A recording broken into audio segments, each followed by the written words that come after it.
Hello and welcome. My name is Sean Armstrong, Dean of University College, and on behalf of Washington University Alumni Association, I am excited to welcome you to College Behind Bars, Washington University's Prison Education Project. As you will hear today, we have offered the prison education program through University College since 2014. The program offers opportunities for people who are incarcerated to start and complete their degree. Our success has prompted expansion into a women's facility and the creation of additional services to assist men and women who are preparing to return home. The benefits of the program, and you will hear more about them today, reach far beyond the degree. Intrinsically, despite the political rhetoric, we all understand the value of a degree in general, and more specifically, a degree from WashU. Due to the success of students who have graduated from programs like ours across the nation, we are seeing increased bipartisan support that will reduce barriers to access a college education while incarcerated. Prison education is now broadly viewed as having dual benefits to society. It turns lives around while also reducing crime and saving taxpayer money. A 2018 study found that people who participated in higher education programs while incarcerated were less likely to return to prison, had increased employment opportunities, and enjoyed greater stability. The benefits of a higher education extend far beyond some of these successes I cited. Parents earning a college education serve as role models for their children.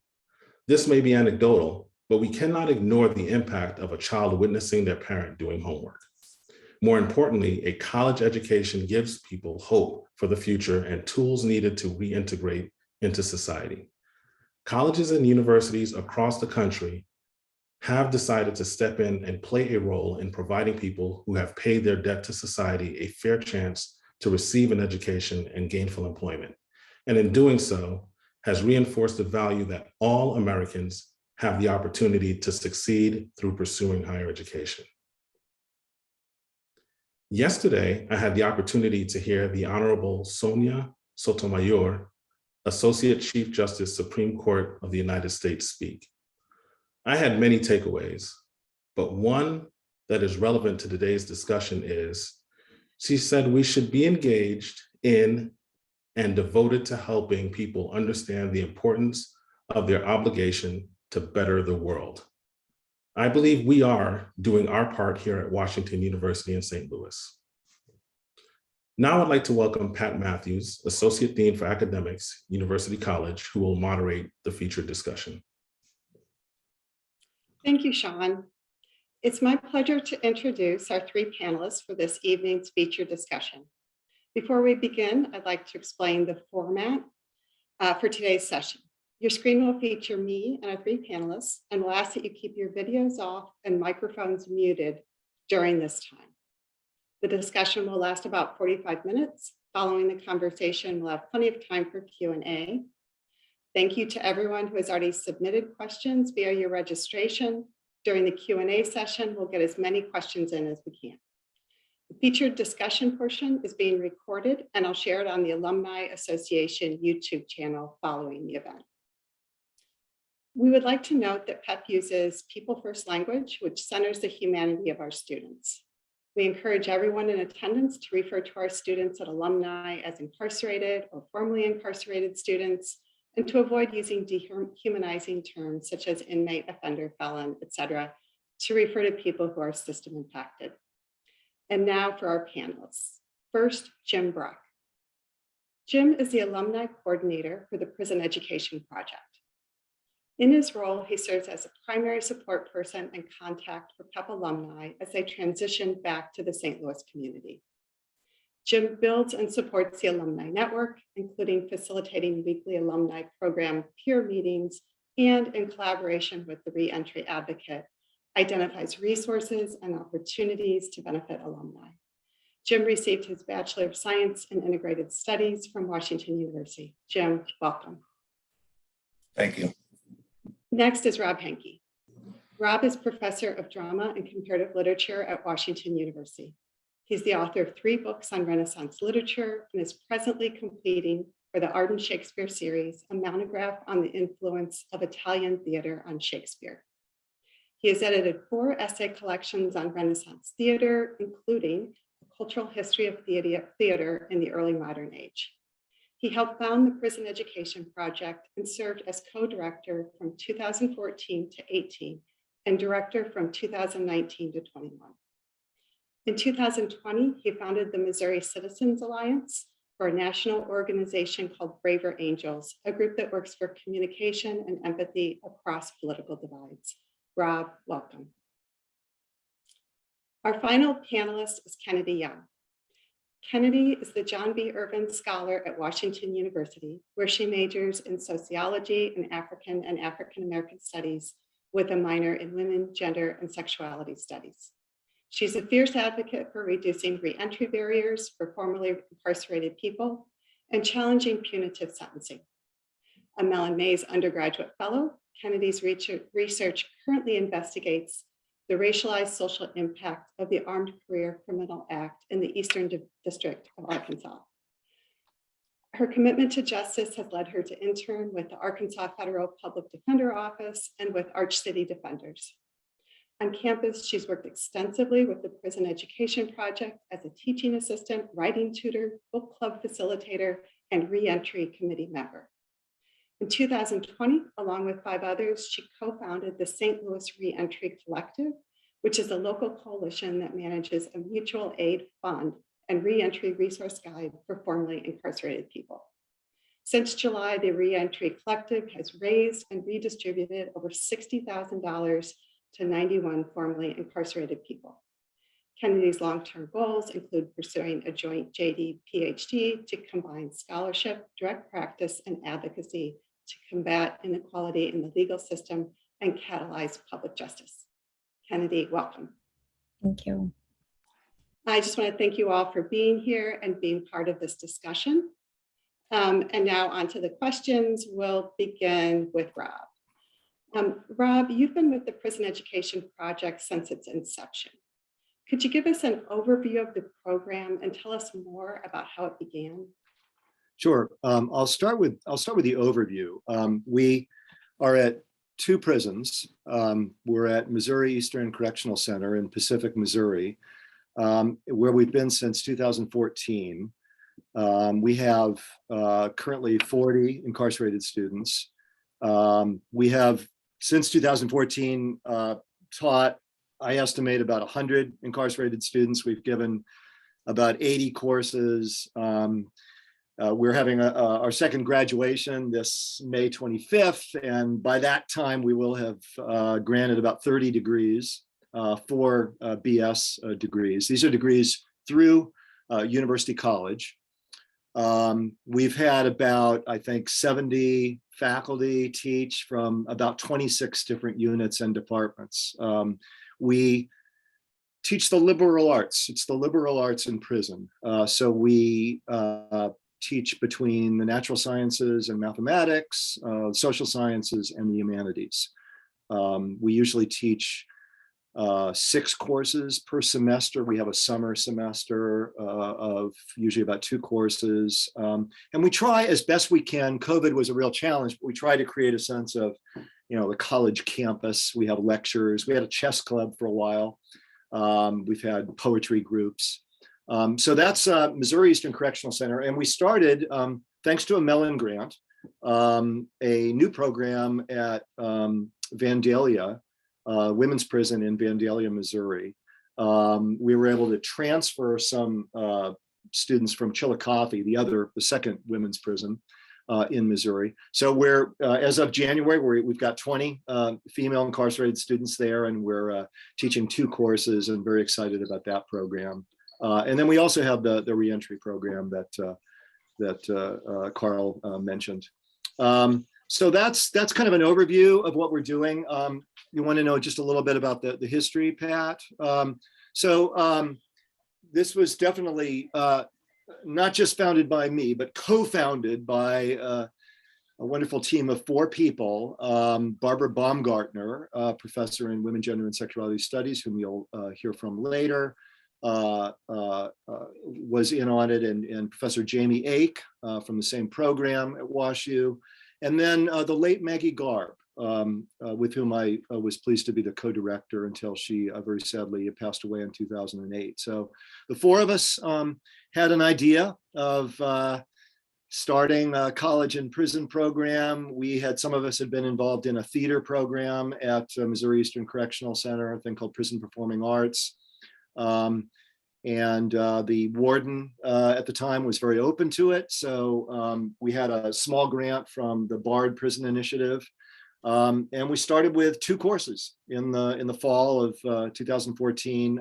Professor Maggie Garb taught an American history course, and I taught classical to Renaissance literature, which was a wonderful experience. We did a couple more courses in the spring. Things went well. We had a little convocation. There was a picture of the smiling students. I think the then Dean Barbara Shaw was very struck by the whole thing and agreed to support us. We had strong support from the provost's office and the chancellor. We've had tremendous support from Washington University throughout, and then great support and advice and help, administrative help, and all kinds of other help from University College. So that's what we've been doing. The reentry program is fairly new. We just signed a memorandum of understanding with the Department of Corrections. That's thanks to Kennedy and Carl. That's gotten off very well. We were able to survive COVID. We had some kind of makeshift, subpar but workable computers, so we were able to work remotely. And I just did want to make a shout out to Natasha Narayanan, who has been our coordinator and really made us survive during that time. So I could say more, but maybe leave it at that. Yeah. Great. Thank you, Rob. Jim, I want to turn to you, and I just want to mention all the good things said about Carl are, of course, you, because you're Carl James Brock, but go by Jim. Jim, could you tell us a little bit about your background and your experience as a student in the Prison Education Project, and a little bit about, what was most important about being in that program for you? Well, I grew up in St. Louis with my mom, a single mom. I never knew my father. And once I got to high school, I played a lot of soccer, and I was first team all conference. And my junior year, my grades kind of fell. I didn't really like school. And so I dropped out and got my GED. And that's kind of when my choices and decision making kind of went left. And I got addicted to cocaine and alcohol. And after countless arrests till the age of 29, they pretty much finally had enough, and I received a 25-year sentence, which I was told I had to serve 20 years of that. So I served 20 years in prison, starting at the age of 29, and got out right before my 50th birthday. But to back up a little bit, the first 14 years of my incarceration, I pretty much, there wasn't any trades or college, and the Pell Grants were gone.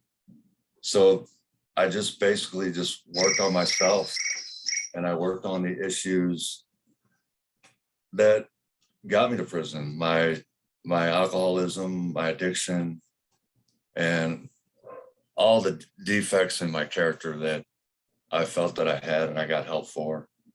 And after I left the maximum security prison and my level was dropped, they moved me to Pacific.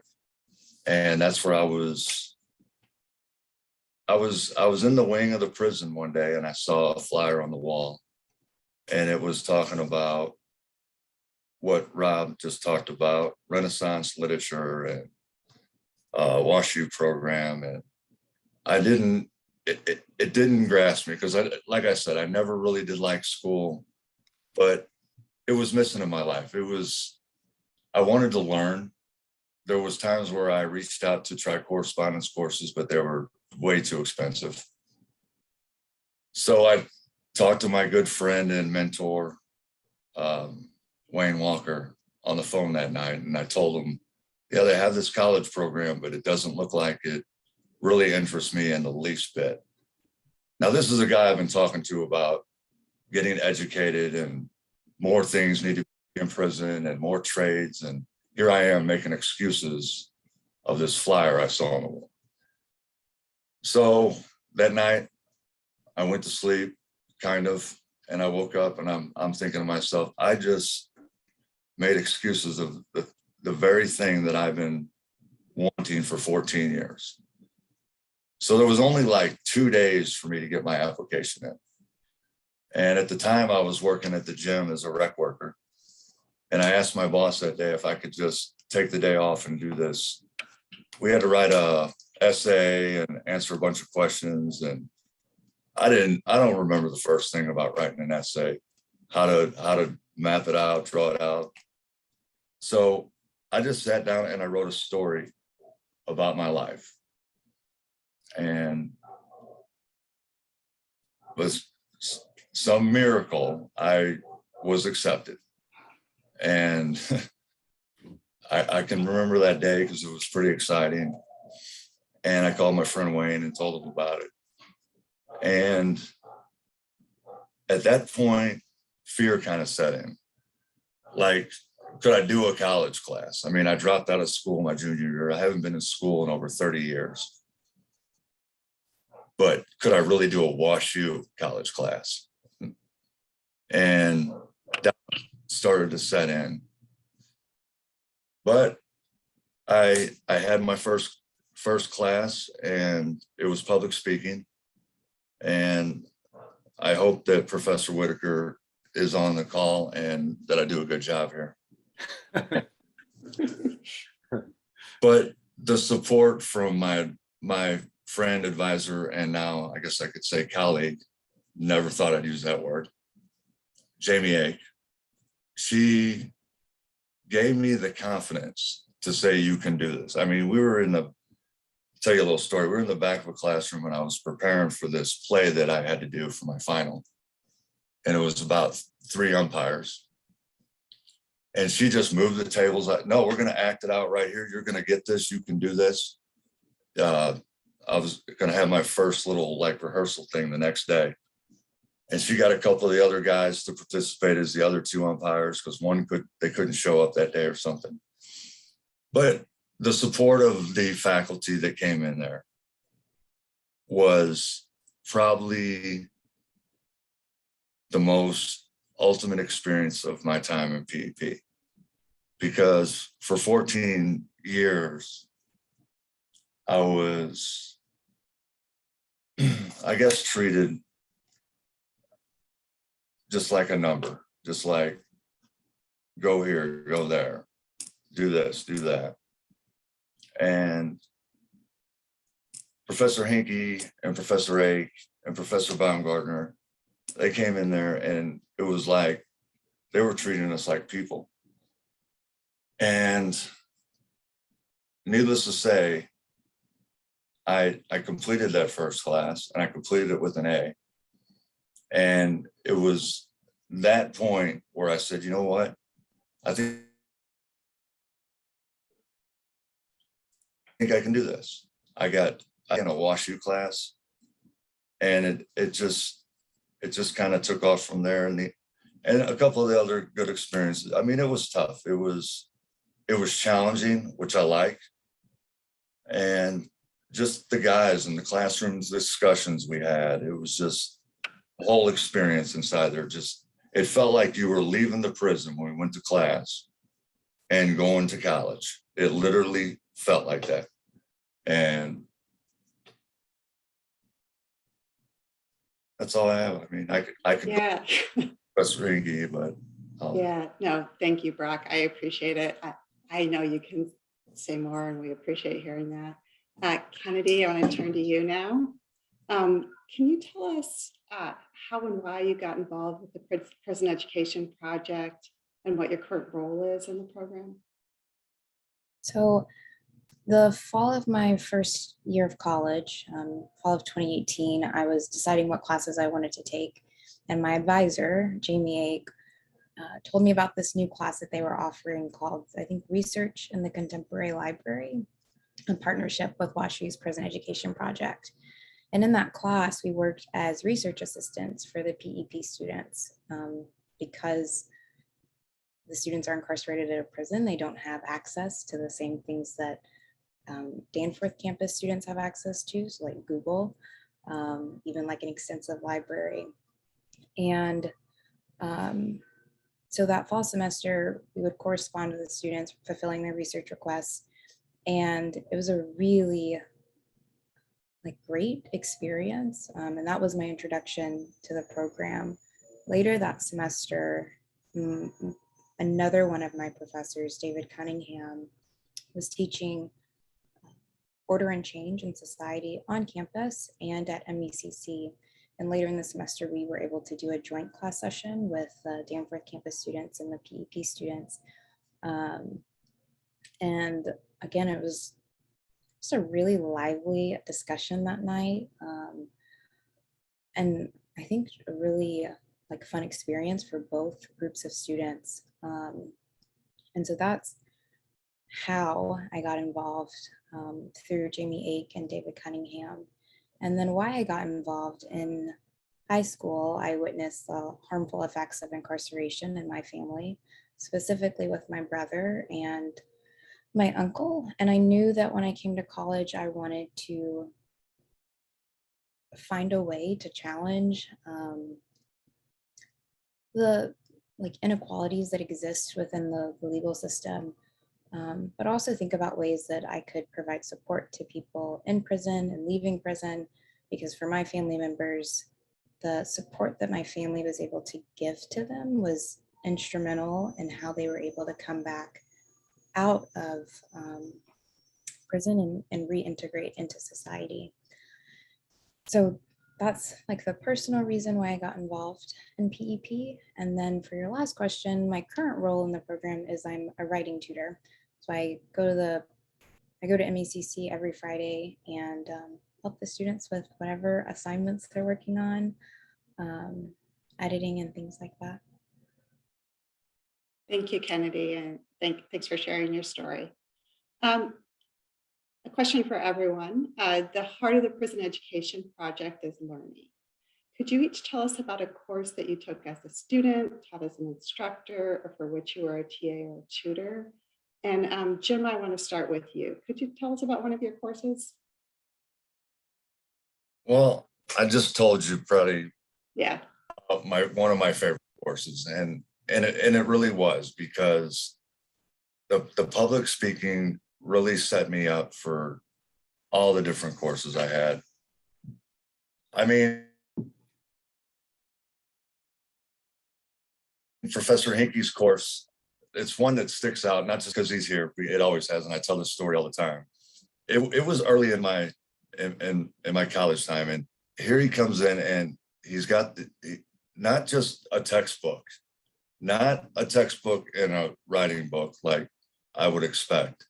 He brings in a stack of 6 books. I mean, I asked, I said, do we have to read all these? And they're like, probably. I mean, it was Dante's Inferno. I remember a couple of them. The Odyssey. I worked your tail off. Yes. But there was the Odyssey. Let me get to the Odyssey, because my son at SLU High School was actually reading the Odyssey the year before. And I tried to read this book probably 6 different times. And I just couldn't grasp it. I tried and tried because I wanted to have these discussions with my son. So I was trying to read it while he was reading it. Well, I failed. But when Professor Henke kind of we would have these discussions, and this ultimately is probably one of my favorite books now. I got through the book the classroom discussions, it all came together. And so I would say probably Henke's class was probably one of my favorites, because it's the one that I was like one of the most challenging ones to me. I got a Great. funny story about that class. I'm sorry, I only know you as Brock, so I get confused about the first name. But Brock was also doing Puppies for Parole at the time. So he brought in his dog to our Odyssey discussions. And we were reading, there's a point in the Odyssey where, Odysseus has come home and he's disguised as a beggar. He's, moving through, waiting his revenge. And his dog sees him.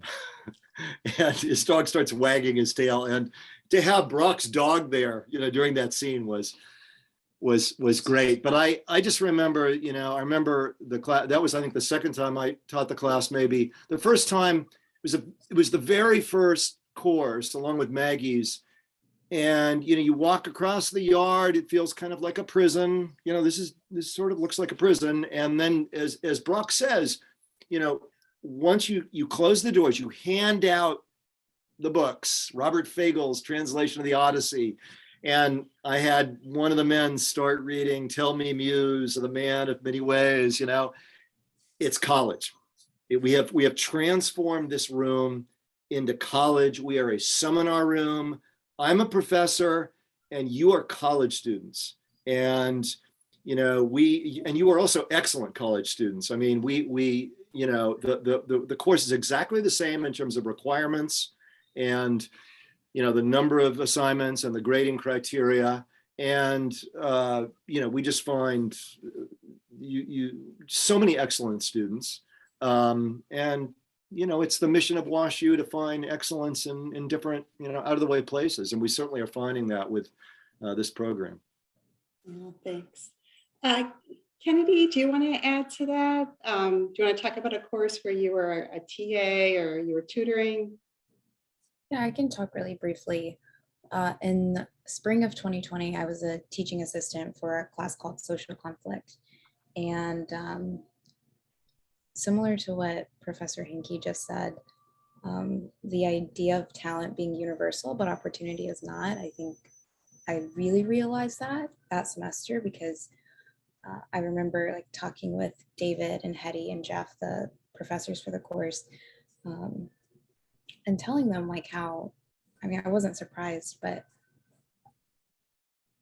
the level of, or the caliber of writing and ideas that were being presented in class and in the writing I was also a TA on campus for another sociology course. I'm blanking on the name, but the level of caliber and just academic excellence is the exact same at MECC and also on the Danforth campus. And I think one moment that stands out to me from that semester is there was a student whose writing was just incredible. I was in awe of their writing, but they didn't really talk much in our class discussions, which is, I think normal sometimes. Some students feel more comfortable contributing in class discussions, some don't. And I remember telling him that your ideas and your thoughts are really, really important. And I think that the other students would benefit from hearing what you have to say.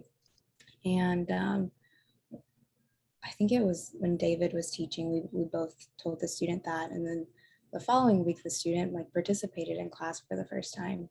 And on our drive back to St. Louis from MECC, David and I were debriefing about the class and talking about how sometimes students just need to be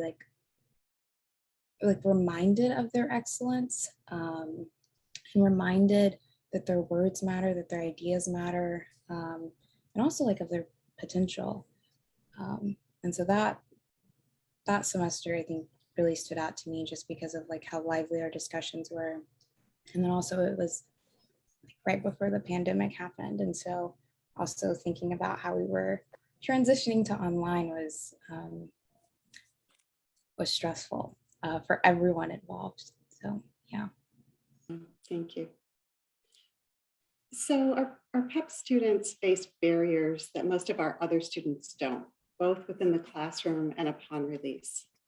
By way of examples of classroom barriers, I'd like to draw from comments of an alumnus who took part in a panel discussion at the 2019 National Conference for Higher Education in Prison while incarcerated. This audio clip is from Kareem Martin. And one of the particular burden obstacles that we tend to experience as non-traditional students is related to complications we often experience gaining access to tutors, professors, student advisors, etc. For instance, we might find ourselves in a situation where an officer didn't arrive to the designated study hall area located in the education annex in the facility on time, which in turn would interfere with class start time, which dominoed in the lecture time, sometimes resulting in some form of abbreviated lecture. In some cases, due to staff shortages, the study hall area may be inaccessible altogether on a given day. And this leads to obstacles with us consulting with tutors, professors, and student advisors. The study hall classroom area is also the designated area for us as students to confer with our respective advisors. Where traditional students enjoy the benefit of an unobstructed line of communication with faculty, the lines are made a little less so for us. With this being a totally unfamiliar experience for many of us like myself, the opportunity to confer with faculty, like professors, advisors, etc., can be a pivotal factor in assessing academic goals and identifying or helping to construct potential career plans that may be tailored to individual interests and academic trajectory. Thank you to Kareem. So for our panelists, could you each tell us what you see as some of the primary barriers for students and alumni and how they are or should be addressed? And here, Jim, as the reentry coordinator, could you tell us more about the barriers students face during reentry and how you and the reentry team are supporting students?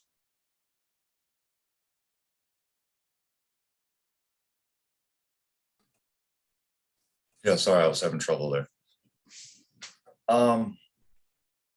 I think the biggest barrier that there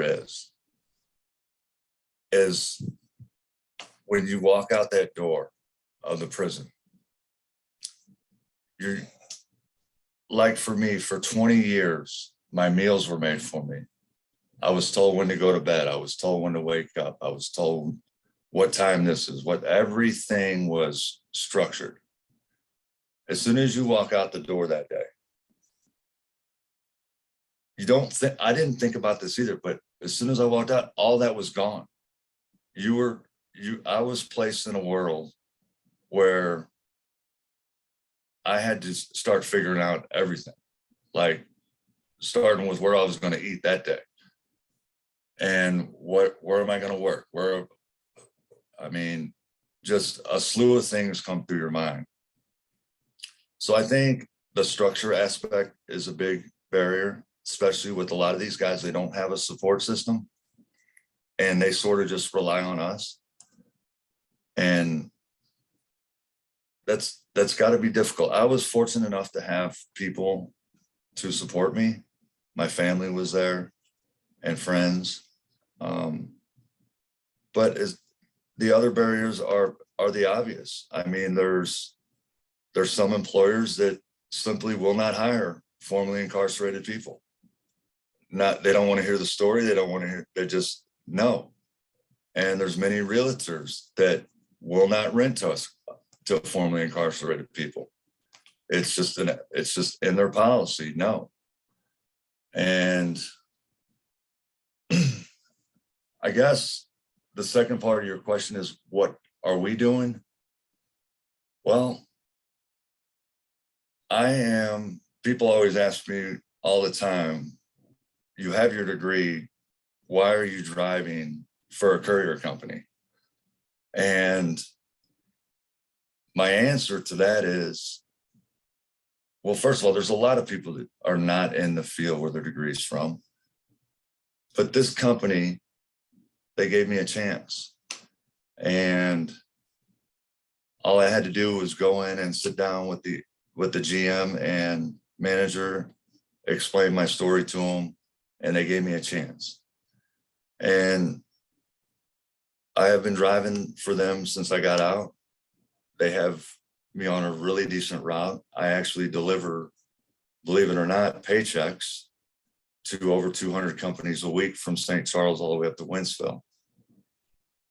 But I took the job one step further, and with my communication skills and things that discussions and people that are around in the program, I'm able to communicate, and I feel like I can communicate with these businesses. And what I've done is I've started to create sort of contacts for us.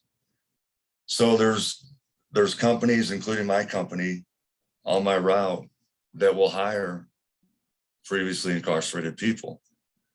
I go in, I tell them my story, I get acquainted with them, and I tell them what we're doing and what we're about, and they're interested. So I think one of the biggest things we're doing is creating our own connections.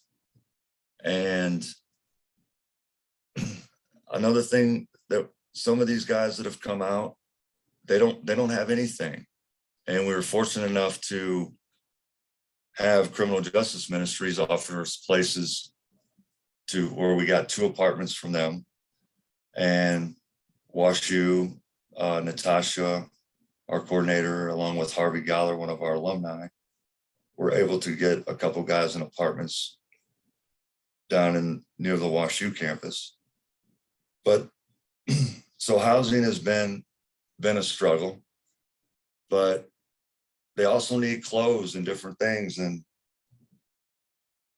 I guess the best experience I've had with a couple of the guys coming out is I was able to take them to the store, and just like Marty Stillwell, who just got out like a week or 2 ago, we walked in the mall and I said, you know what, get whatever you want.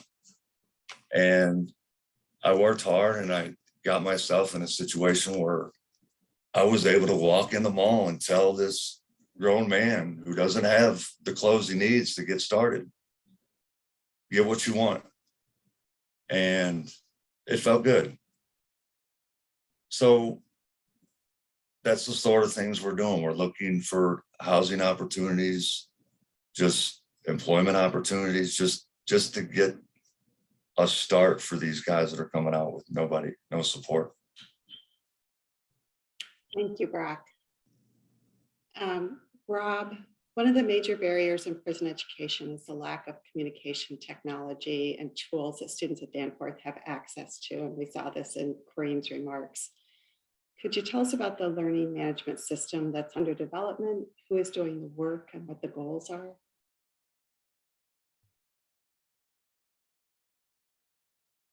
Unmuting myself. We had a rudimentary computer that was through a for-profit institution, and we struggled along during COVID, but that gave us the idea to get a dream much bigger than that. And we were able to secure a very large grant from the Mellon Foundation to develop a learning management system, something like Canvas or Blackboard, to be used kind of in a closed system, not requiring internet, with internal servers, to be implemented in first Missouri and hopefully all over the nation in prisons. This thing started from a group of incarcerated coders at Potosi Correctional Center. And we're working with a wonderful group called Launch Code, and Haley Showoff over there. This incredible team of 5 coders, programmers at Potosi has started working and developed this to the point where we're now using the system on a trial basis in 2 of the courses at Vandalia. So, this is certainly at least half of this is for college and prison programs like ourselves.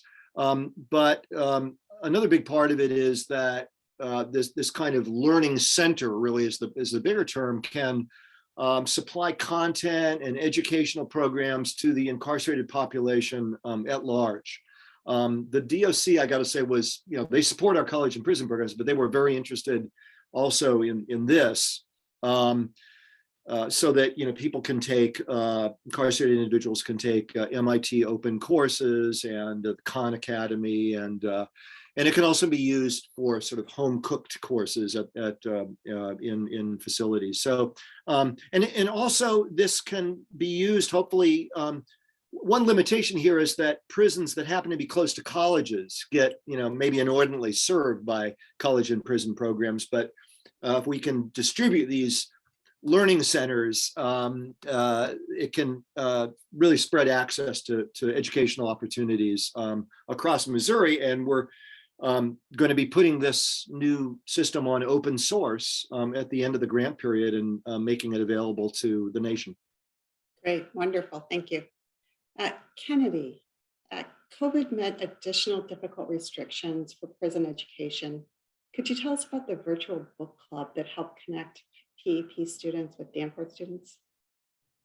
Yeah, so when the pandemic hit, I was thinking about how we create community when we're in quarantine and isolation, and also how we further continue just learning and engagement. And so I was we could think about doing some sort of virtual book club. And I was also thinking about, this was when the George Floyd protests were happening, thinking about how we can bridge different communities together as well. And so the virtual book club seemed like the most appropriate avenue to bridge communities together and continue just learning even when we're at home on the computer. And so what I did was I just created a sign-up sheet and we circulated it throughout the Danforth campus, and then also just in the general St. Louis community. I think I saw a comment in the chat that someone from SLU participated in the book club too. And then we had the PEP students sign up as well. And then I asked everyone what did they want to talk about and what did they want to learn. And so we settled on speculative fiction. I thought that speculative fiction would give us a theme that could connect a lot of different ideas together, but also encourage us to think about what change and what progress looks like. So we talked about incarceration, we talked about climate change, we talked about memory and reconciliation, and we read short stories and supplemented them with news articles. And so for me, I think we had over 50 people total in the book club. But for me, it was really awesome to see so many people want to be a part of the book club and want to be in conversation with people who are in different places and spaces than them, and that have also had really different life experiences. And I think for both the PEP students and the Danforth campus students and the general St. Louis community members, the ability to just be in intellectual community with different people, I think everyone really appreciated it. Just because what I think I realized, or what I saw, is that we were all kind of coming to the same conclusions about different ideas, but the way that we were processing and getting to these conclusions differed. And it is in that differing of the process that I think we really learn the most. And then the last thing that I realized with the book club is that people want to be in community with people who are different and people who have diverse experiences. I think we just have to do a better job at cultivating spaces so that people have the chance to just be in diverse community with people. But overall, it was a really great experience. I think everyone enjoyed it. Yeah, thank you, Kennedy. Something Yeah, really sure, quick about the book club. I mean, the book club started, and it may be a different form with your version of it, Kennedy, but started because we just couldn't bear rejecting people. We have 60 applications, so each year we can only take about 15. So we invited those we couldn't accept into the book club, into these book clubs. And generally, bigger point is we try to offer, and we're doing really well at this at Vandalia right now, at the women's prison, educational opportunities even beyond the college courses. Yeah, and actually, it's a great segue. I now want to turn to success stories for the Prison Education Project, but before I open this up to our panelists, I'd like to hear from Barbara Baumgartner. Professor Baumgartner is the Associate Director of the Prison Education Project and has been involved in every aspect of the program since its inception. She's currently the co-PI for the Mellon Grant with responsibility for the new program at the women's facility in Vandalia, which Rob just mentioned. Barbara, could you start us off with some success stories? I'd be happy to, Pat. Thank you very much. This has been a wonderful panel so far. Thank you very much for everybody's contributions. Our success stories are so widespread, starting with, I think, this incredible collaboration that we have between the Danforth campus and the MECC campus. I mean, as Kennedy, Kennedy is a terrific example of this, but and one of our more stellar examples. But there are many graduate students and undergraduate students and other faculty and staff, as well as, as we just heard from Kennedy, the larger St. Louis community involved in PEP. So it's really a marvelous opportunity for us to really get together as a community. And help a population that is in prison and doesn't have a lot of resources there. So we need to bring those resources in. And so I think it's really brought the campus together and even the community together. So that's just one thing that I wanted to mention. Also, as Rob talked about earlier, we do have our second graduation coming up in May. And it's approximately 14 associate's degrees and 4 BS degrees. Our students have worked incredibly hard, and to pull off a graduation in prison is, graduations are a lot of work anyway, but doing them in prison has extra layers of difficulty. But it is so important for our students. And we do a full-fledged graduation in there, just like we do on the Danforth campus, obviously on a smaller scale. But it's just so exciting for our students to be able to have that recognition and being called across the stage. So that's, of course, a huge success. And of course, Brock is another one of many examples of our incredibly successful alums who have gotten out of prison and done amazing things and are doing amazing things. So I see Jamil Span is on this Zoom call, and he was released from prison in 2017 and finished his bachelor's degree while working and just handling life from University College in 2020 and is now applying to law schools. And then we have another student who's currently incarcerated, Tori Adams, who's getting his bachelor's degree in May. He's being released from prison this summer. And while in prison, he applied to and was accepted to into the master's program at Washington University. It's a joint degree program. He's getting his master's in social work and a master's in education. And I could go on, but so we've had other really wonderful success stories. And then of course, not just advanced degrees, but students, who are working, regular kinds of jobs, paralegals, in sales, independent contractors, et cetera. And, again, the point is that education really can and does change lives. And, PEP is just filled with individuals who are living proof of that.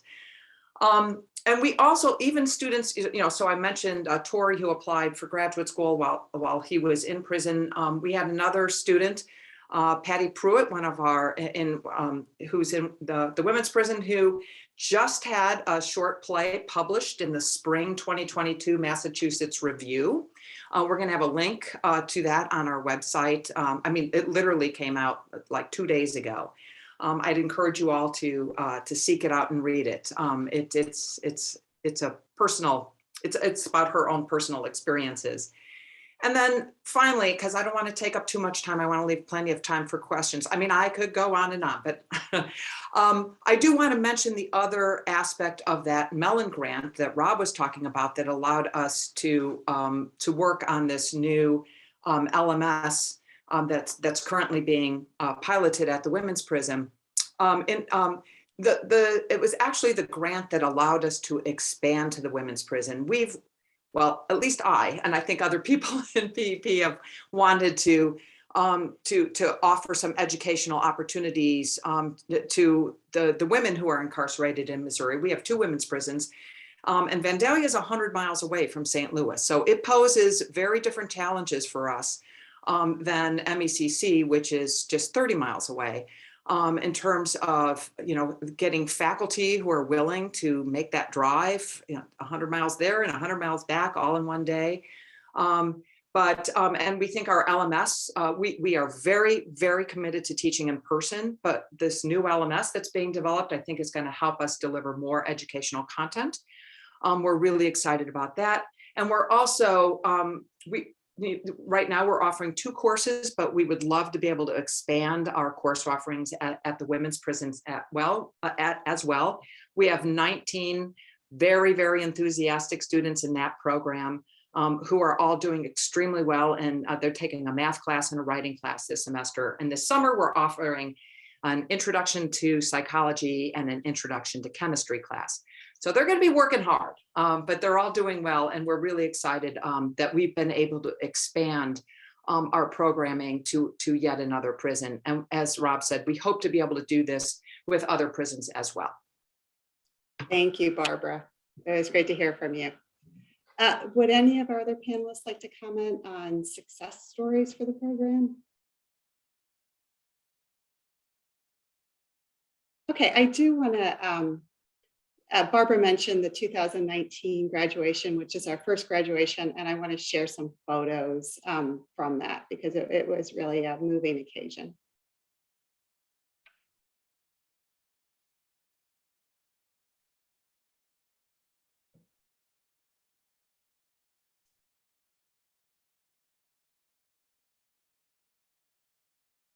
There's Brock.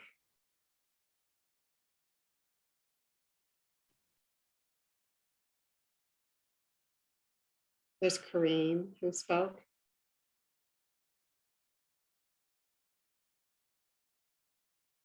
It's our math teacher. Brock with his family.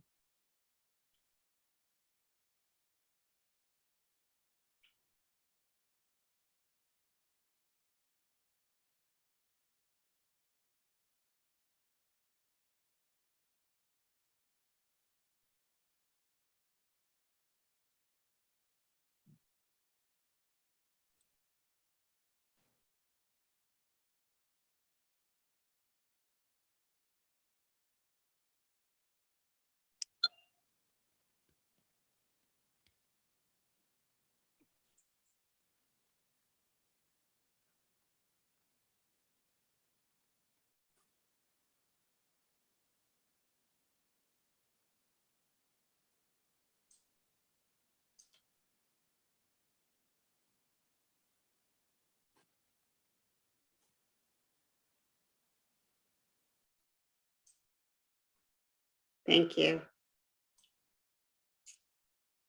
All right. Many students in the program have a strong desire to give back to the community, and we've seen that from Brock, and to support colleagues within the program upon release. Before I send this question to the panelists, I'd like to share comments, again, from students who participated in the conference panel. So first from Benjamin Wilkinson. Hi, everyone. My name is Benjamin Wilkinson. I'm 26 years old, and I come from a working and criminal class neighborhood. Growing up, I had bad role models who introduced me to crimes and drugs at a very young age. By the age of 12, school became an impediment to my lifestyle, so I dropped out, and later got my GED in juvenile. Now, I've been incarcerated for 6 years, and I've been in the Prison Education Project program for 1 year. I'm currently working on my Associates in Arts, then I'll move towards my Bachelor's in Arts. But I really hope to gain a Master's in Social Work from the Washington University Brown School with a specific focus on preventing juvenile delinquents from coming to prison.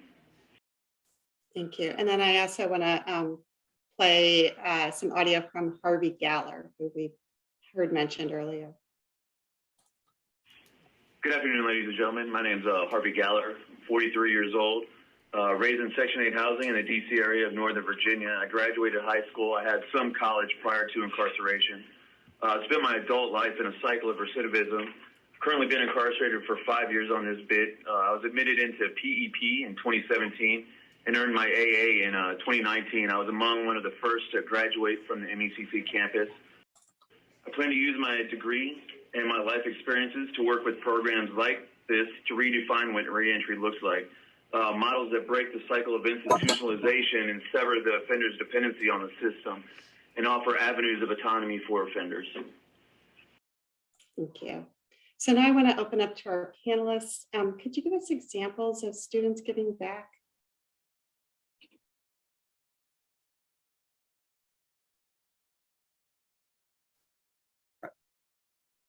Kennedy, I think you can talk. I mean, just this reentry collective that you all started, if you talk about that. Yeah. Sorry. In July 2020, several, I'm trying to think of the co-founders, several PEP alum, and then also like people working with PEP got together, and we were talking about ways to provide support because the pandemic exacerbated all existing inequalities that I guess we're already in society. And what Brock said earlier, that when you leave prison, a lot of times you don't have clothes, you don't really have anything, and financial support is really, really important leaving prison. And so we decided to start a mutual aid fund because we knew that like our students needed financial support, but also if our students needed financial support, then like everyone else in St. Louis and like in Missouri in general needed financial support leaving prison. And so we started the mutual aid fund, and it really developed into a community project. The reason we've been able to, we've actually distributed close to $70,000 now. The reason we've been able to distribute that much is because of like people wanting to host fundraisers and concerts and like do paintings and donate proceeds to us. And so I think that's been like really, really awesome to see. And now we got a grant from the Divided Cities Initiative. And so we are doing a mini documentary series with formerly incarcerated people in St. Louis and talking or showcasing their experiences navigating reentry. And then the last thing I'll say about the Reentry Collective is we created an online and print resource guide that basically like consolidates different resources in the city and into one place. And that's available at St. Louis County libraries, and then also in different organizations in the city. And so I think the Reentry Collective kind of shows how, even though like most of the folks involved have some connection with PEP, that we are also thinking about how we can provide support to just like formerly incarcerated people in the city in general, because I think our PEP students are just like one small sample of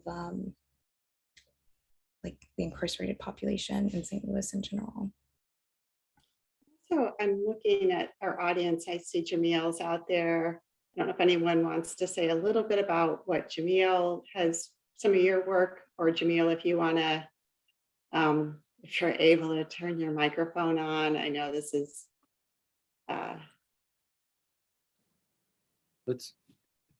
Let's hear from Jamil.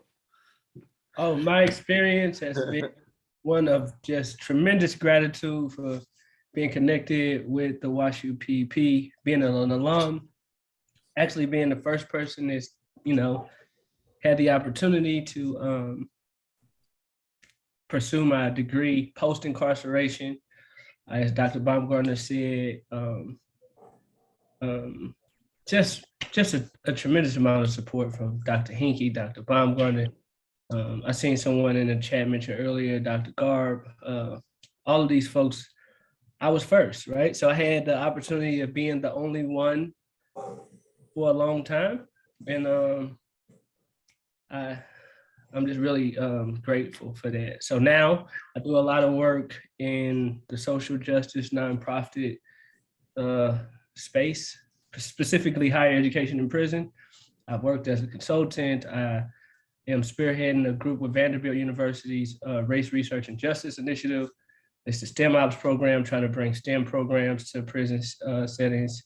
I'm working with another nonprofit in Nashville called Tennessee Higher Education Initiative. That work is actually with the DLC.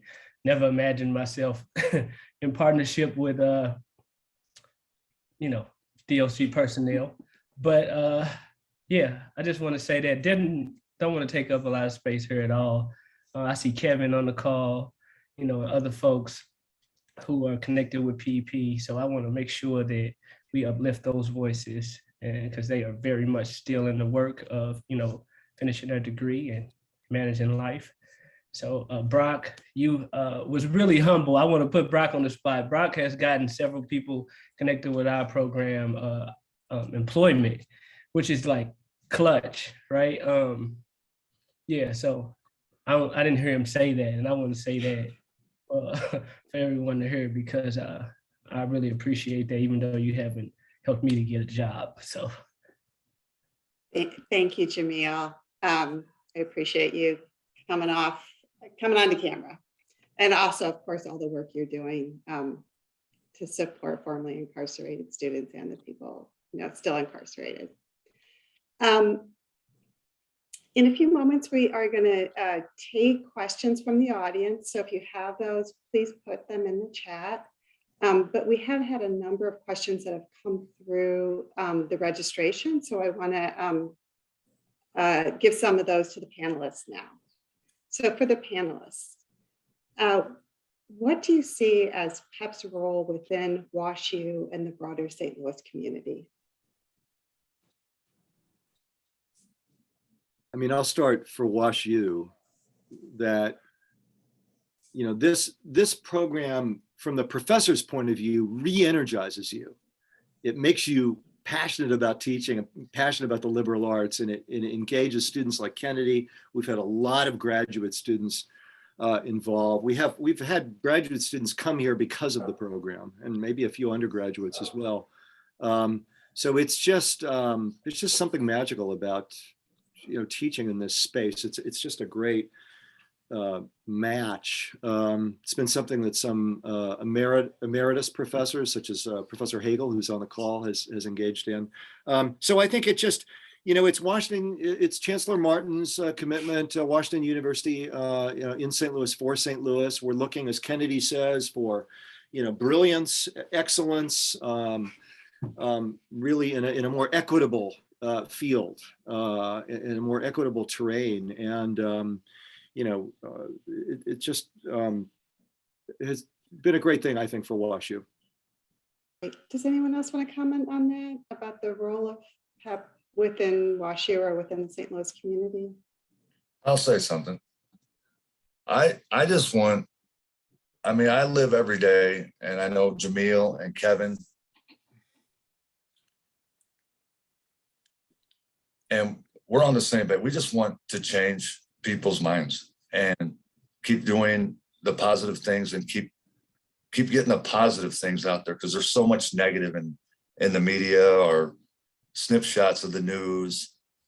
So personally, we just want to just change the mind of realtors for housing, for jobs, for careers, and show them that we're people too, and we paid our debt to society. Yes, we still have victims, but I feel like every day that I do something, it's better in the community. And if we continue to work together and build this up, I think it's only better for the community. Thank you. So for everyone on the panel, a number of audience members have asked how they can help.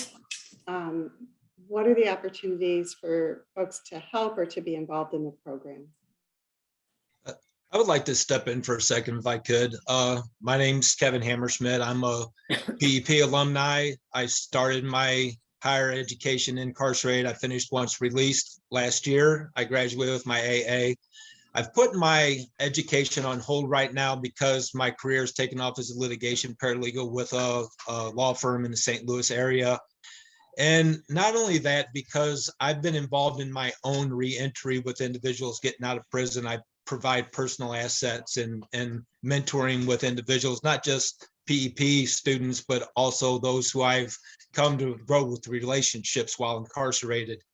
And with that said, 3 of us, me and 2 other individuals, one gentleman just got done doing 15 years. He completed his entire sentence in prison. He ran a realtor investment company for 30 years, as well as a painter, a union painting contracting job. And we've started up a realty investment company as well as a painters union. We joined the union already just recently to get contracts, but we're working and looking at things on something that's more of a broader scale that's going to take a little more time to do. And right now we're looking at multi-unit complexes to be able to rehab and to be able to open those apartments up to PEP, as well as other people getting out of the Department of Corrections and reentry. So we're using our assets to be able to provide these and hopefully partner with other organizations. Sometimes we'll be able to offer rent to a student or to a newly released individual for the first 3 to 4 months. And hopefully they'll be on their feet by then with a job that can start paying for rent and stuff. So we're kind of doing something on a bigger scale. And I'm so privileged and proud to know these guys and get to meet them and forge these professional relationships with them. And everyone is expiring. Jamil, especially, he was the first egg that hatched from WashU, right? And got to go out into society, and he's doing such a fantastic job. And Brock and Danian Cobb is out now, and you have Harvey Gowler and everyone that's involved, and they're staying true to what they said they wanted to do and make a difference in reentry. So there's such a broad scale of things going on that has been brought to this group, and I think I just added one of those. And I don't want no credit. I deserve no credit. I only want to be able to see people become better and give them that opportunity.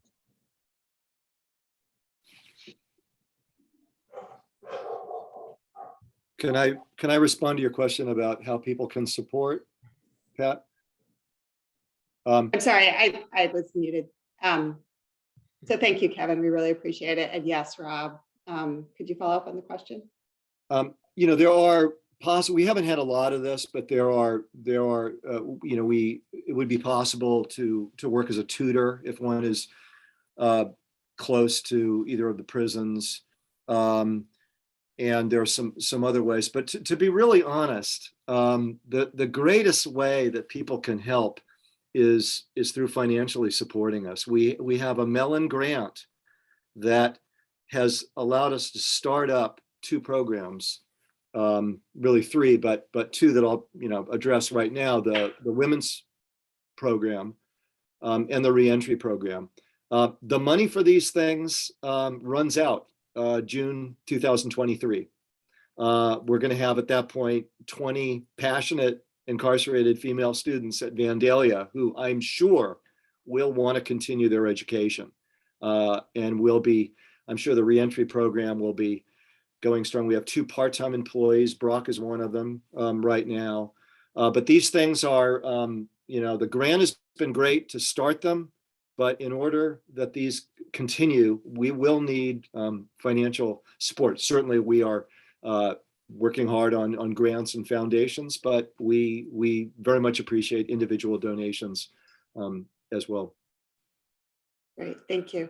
I know people have asked about duplicating the program even in other countries or other states. Are there plans to move or expand the project to states outside of Missouri? I know the answer is right now no, but do you want to comment on the complexities there, Rob? Or well, you work within a certain state. You work with a certain DOC. The DOC in Missouri is different from that in Illinois.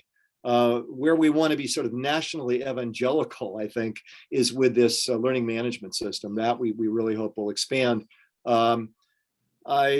frankly, yeah, I mean, we're a model. We do, especially after graduation and other events, I and Barbara and other people in the program get calls from people all over the country. Hey, I want to do this. I got a call from St. John's, the Great Books program in New Mexico, and we've advised several institutions. So we play that kind of a role. Thank you. I know you're a national model for people to follow. Here's another question. Can you talk about what some of the PEP alumni who have transitioned back into the St. Louis community, what they're doing, how the transition has been, and what support they most need? So I guess we've talked about, Jamil and Kevin and some of the folks here. Do you want to comment on what support is still needed?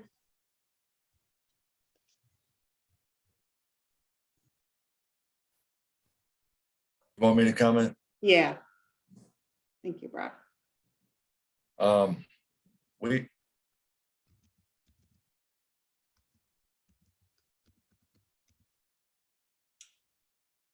We have a couple guys shortly come. These guys do not have a place to go.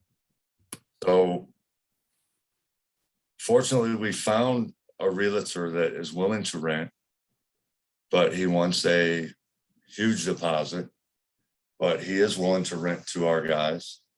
The problem is availability of those places. There's just not a whole lot in the price range that they can afford. Thank you. Yeah. Another question. Of the total enrolled prison education project participants, what percentage choose to remain actively participating beyond 1 year? I think that's a little bit of a tricky question.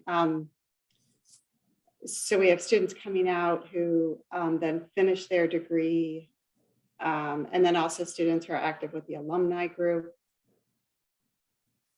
Does anyone want to? But also, I think the question is, while in prison, what's the percentage that stick with it after a year? And it's very high, 95, 98%. Attrition is very low. I mean, the standards for admission are high. They feel, as Brock was saying, and I remember your essay, Brock. It was, I still remember that essay. The standards are high, and so they feel, fortunate, and they take advantage. I mean, things happen, but attrition is very low. Okay. We've talked a little bit about volunteering. There's a question about whether an alumnus can teach in the program. Rob, you want to take that one? I think it not out of the question at all. It depends on the topic. A specialized topic. The normal practice is that it's WashU faculty who teach, but we've made exceptions to that, and we would definitely, if you're interested, please let us know. Thank you. Another question from the audience. Given the politics of Missouri, how do you navigate the public perception about who is deserving of an education or other pushback? I want to say one way we navigate this is that we haven't mentioned this, but we offer courses to prison staff as well. And U College has been great in supporting this. So from the beginning, staff personnel have taken courses, and they're getting certificates and degrees themselves. So that helps a lot. The program takes a lot of work. It's not a handout. So it's the kind of thing that, as Pat, I think you suggested, or as Dean Armstrong suggested earlier, it's a real across the aisle issue. This is that's the first thing Maggie and I remember Maggie hitting this point especially hard the first day. This is going to be a lot of work, and so this is, you rebut that argument. Oh, this is just a handout. You're just helping people. I think it's a real across the aisle issue. And the DOC has been, they're a challenge sometimes to work with, but they've been very supportive. I mean, they like what we're doing. They support us. Yeah. This is a really tough question. Kennedy, I know some of your research is in this area. how can we intervene early in the process to address systematic racism that's causing the high rates of incarceration of minorities and low-income individuals? And anyone who wants to jump in there, I know it's a big question. Yeah, I can start. I wish I had statistics, but I do know that research is showing that like if children aren't reading by a certain grade, I think it might be the 3rd grade, then they're more likely to end up incarcerated. And so thinking about like a proactive approach to incarceration would mean that we have to think about like intervening for young children and addressing the systemic issues that exist in our like, public school education system. I think I said this earlier in the call that talent is universal, but opportunity is not. And so thinking about the ways that we can expand opportunity early on in people's lives is really, really important and helping them like reach their fullest potential. But I will also say that, you know, research has shown that if you have a parent that has been incarcerated, then you are also more likely to end up incarcerated.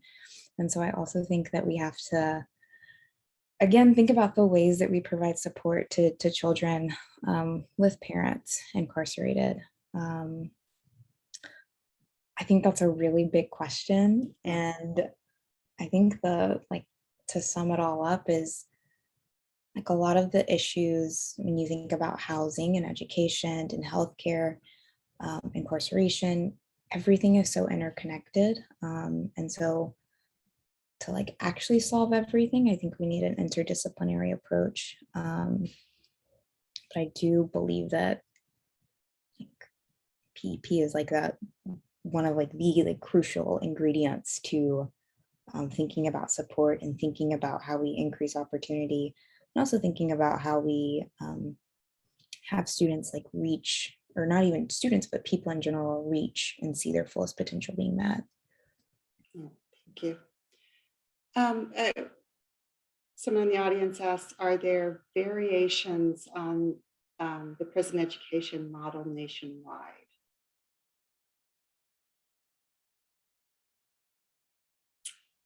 Rob, do you want to try that one? I'm thinking of a couple of variations. One variation is that you give courses, even non-transcript bearing courses. Another slightly different version of that is courses without degrees. Some institutions don't make a big deal out of admissions. And then, one model, it's rare, but it's interesting. We decided not to go this route at WashU, but it's called Inside Outside, where it's really based on every class being attended by both students on the, in the inside of prison and on the outside in our case, it would be the Danforth campus, and bringing those two groups together as much as possible. One more version is, the degree to which you integrate the staff. SLU St. Louis University has a wonderful program. They give a lot of attention to staff. It's almost half and half. They do a wonderful job with that. We have a different model, but we've also been able to include staff. Great. We talked a little bit about how students are doing research, or not able to do the same kind of research as students on the Danforth.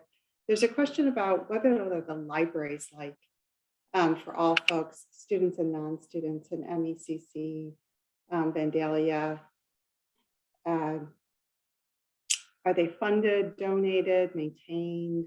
How could someone interested in libraries and books help there? I don't want to talk too much, but I might have an idea on that. The prison libraries are what they are. We've worked sometimes with trying to have a separate section in the prison library, but the hours are very odd and undependable. This is a place where people could really get involved, and we would love to have a real serious library at MECC, and I'm sure Vandalia as well. It's a place where donations, would be very much appreciated. This is really some place where we could really grow, I think. Great. We talked some about the challenging nature of the courses, but of course, as Brock pointed out, there are people who maybe didn't finish high school or have been out of school for 30 years. Is there any remedial coursework being offered? Is there remedial coursework, or how do you handle having to get people up to speed who have been out of school for quite a while? So we don't necessarily offer remedial courses. The bar is pretty high to get accepted. We look at their writing. We have them write essays. That said, we realize people have been out of school for a while. So we have this program has really been led by Professor Victoria Thomas, the writing program. We have, once we admit people, we have a cohort of about 12 to 15 students, and we give them an intensive summer writing course. And it follows up with another course writing course in the fall. So they have two courses as a cohort where they're really working on the basic writing skills. We find that's a kind of, if you can't write well, you're going to have trouble in college. And then we working with a wonderful professor named Lauren Miller. We've done similar things with math. We have had some non-credit math tutorials to get people up to speed. Great. One final question. Are there courses or initiatives in the program that address mental health? Well, that's a big one too.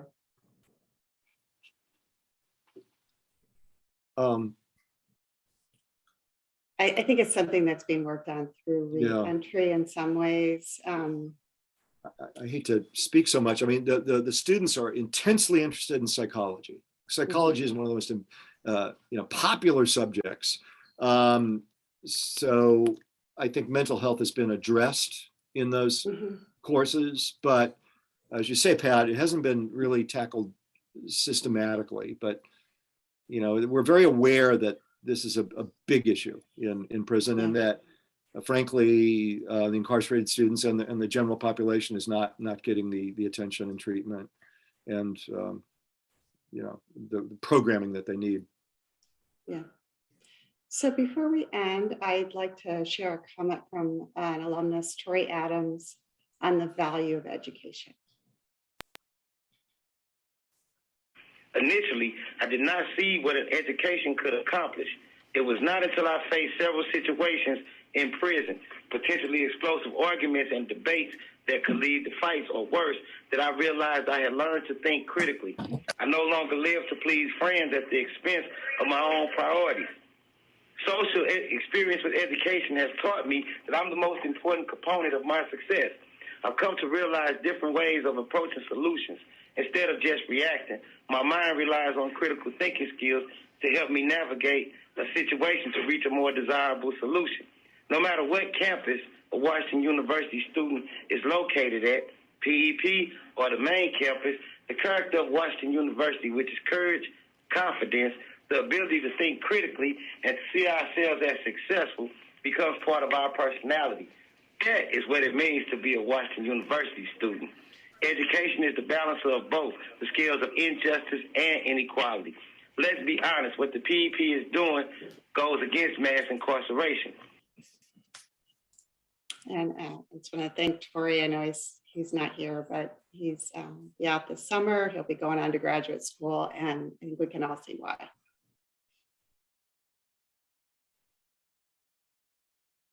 That was wonderful. I thought about a theme in my writing called Life Course Turning Points. It's a theme that represents our individual subjective assessment of change and continuity over the course of our lives. We have all experienced turning points. I am proud to be a part of a university that represents a turning point in the lives of so many. I'd like to say thank you to Barbara, Brock for being clutch, Jamil for being the first, Kennedy, Kevin, and Rob for taking the time to be with us to inform us today. Thank you, Pat, for taking the time to facilitate a wonderful discussion. Thank you, Natasha, for holding PEP up. Thank you, Elizabeth, Jenna, and Katie for making this all possible. And thank you all for joining us in today's event and learning more about the Prison Education Project and the incredible opportunities provided through University College. Stay tuned for upcoming events sponsored by the Washington University Alumni Association. Have a great rest of your evening.